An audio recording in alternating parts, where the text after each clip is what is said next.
ஆப்கி அதாலத்துல அஜய் தேவ்கன் மீது உள்ள அடுத்த குற்றச்சாட்டு, இவர் ஒரு செக்ஸ் சிம்பலா ஆக விரும்புறாரு.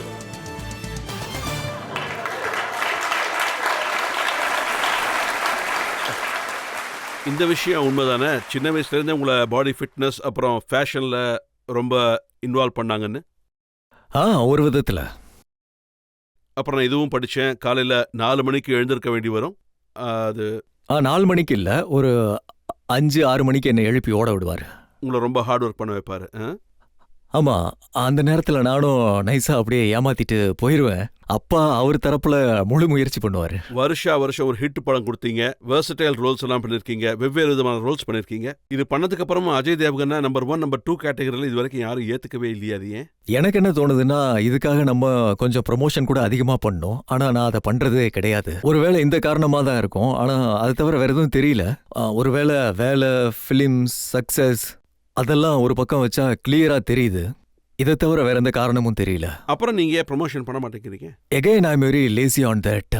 ஆனா என்னால அதிகமா பண்ண முடியல. நான் யோசிப்பேன் ஒரு டைமும் இந்த இதுல இருந்து ஸ்டார்ட் பண்ணலான்னு. ஆனா என்னால முடியறதே இல்ல. நீங்க வேலை விஷயத்துல தான் லேசியா இல்ல ப்ரமோஷன் விஷயத்துல தான் லேசியா? ஐ திங்க் நான் ப்ரமோஷன்ல தான் லேசியா இருப்பேன். ஆனா வேலையிலயும் தான். பட் என்னோட வேலையை நான் முழுமையா செஞ்சு முடிப்பேன் எப்பயுமே. உங்களுக்கு கல்யாணம் ஆனதுல இருந்து நீங்க நிறைய பிலிம்ஸ் பண்ணிருக்கீங்க. ஆனா கல்யாணம் ஆனதுக்கு அப்புறம் காஜல் மேடம் மட்டும் ஏன் நிறைய பிலிம் பண்றது இல்ல? அதுக்கு என்ன ரீசன்? நீங்க ஏதாவது அவங்களுக்கு ரெஸ்ட்ரிக்ஷன் அந்த மாதிரி இல்ல. நீங்க பாத்தீங்கன்னா காஜல் கல்யாணத்துக்கு முன்னாடி எத்தனை படங்கள் பண்ணாங்களோ அதே மாதிரி தான் கல்யாணத்துக்கு அப்புறமும் பண்ணிட்டு இருக்காங்க. வருஷத்துக்கு ஒரு படம் தான் பண்ணுவாங்க, 1.5 இயர்ல. நீங்களும் பார்த்து கெட்டு போயிட்டு அதுக்கு என்னால என்ன பண்ண முடியும்? இந்த பாடி டெவலப் பண்ற விஷயத்துல டயட்டுக்கு முக்கியத்துவம் கொடுப்பீங்களா? ஆமா, கண்டிப்பா. நான் டயட்டை கண்ட்ரோல் பண்ணுவேன்.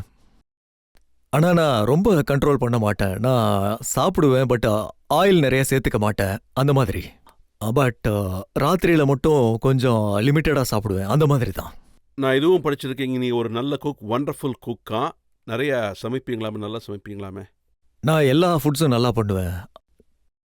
நான் முகலாய் நல்லா பண்ணுவேன், கான்டினென்டல் நல்லா பண்ணுவேன், சைனீஸ் நல்லா பண்ணுவேன். இன்னொரு கேள்வி, அதை சாப்பிட்டதுக்கு அப்புறம் ஆரோக்கியம் இப்படியே தான் இருக்குமா? ஆமா, அது வாரத்துல 15 நாளைக்கு ஒரு தடவை, 2 வாரத்துல. அப்ப நல்லா சாப்பிடலாம்ல, அது கூட செய்யலனா எப்படி? நீங்க விடணும்னு நினைக்கிற அளவுக்கு உங்களுக்கு ஏதாவது கெட்ட பழக்கம் இருக்கா? எனக்கு தெரியல, நான் விட நினைக்கிறேனா இல்ல நினைக்கலையா, இந்த விஷயத்துல நான் ரொம்ப கன்ஃபியூஸ்டா இருக்கேன். நடுவுல ஒரு தடவை முயற்சி பண்ணேன், பட் என்னால சக்சஸ் பண்ண முடியல. பட் எனக்கு ஒரு ஸ்மோக்கிங் பழக்கம் இருக்கு. அப்புறம் ஆல்கஹால் பத்தி சொல்லணும்னா அந்த அளவுக்கு எனக்கு ரொம்ப கெட்ட பழக்கம் கிடையாது. But I use to drink a lot. நான் எப்பவும் கண்ட்ரோலா தான் இருக்கேன். பட் ஸ்மோக்கிங் மட்டும் எனக்கு நல்லா தெரியும். நான் அதை கண்டிப்பா முயற்சி பண்ணி விட்டு தான் ஆகணும். ஸ்மோக்கிங்ல உங்க மேல கேஸ் இருக்கு. நீங்களும் சல்மானும் ட்ரெயின்ல சிகரெட் பிடிச்சிங்கன்னு உங்க மேல கேஸ் போட்டாங்க. 2-3 கேஸ் போட்டாங்க. பட் அதுல 2-3 கேஸ் உண்மையே இல்லை. இந்த ட்ரெயின் மேட்ரு மட்டும் உண்மைதான். நாங்க ஒரு ஃபுல் ட்ரெயினை ஹையர் பண்ணியிருந்தோம். 2 பேரும் உள்ள உட்காந்துட்டு இருந்தோம். But I know it was wrong. அதை தவிர இன்னும் 2 கேஸ் இருந்தது. வேற இடத்துல இருந்து இங்க உள்ள எடுத்து போட்டாங்க. வேற ஒரு லொகேஷனை இங்கே மாத்திட்டாங்க. நீங்க இன்னும் கூட முயற்சி பண்ணிக்கிட்டு தான் இருக்கீங்களா இல்ல கை விட்டுட்டீங்களா? இல்ல, இப்போதைக்கு நான் முயற்சி பண்ணல. ஆனா எனக்கு தெரியும், நான் மெதுவா அதுக்கான முயற்சி பண்ணிக்கிட்டு இருக்கேன்.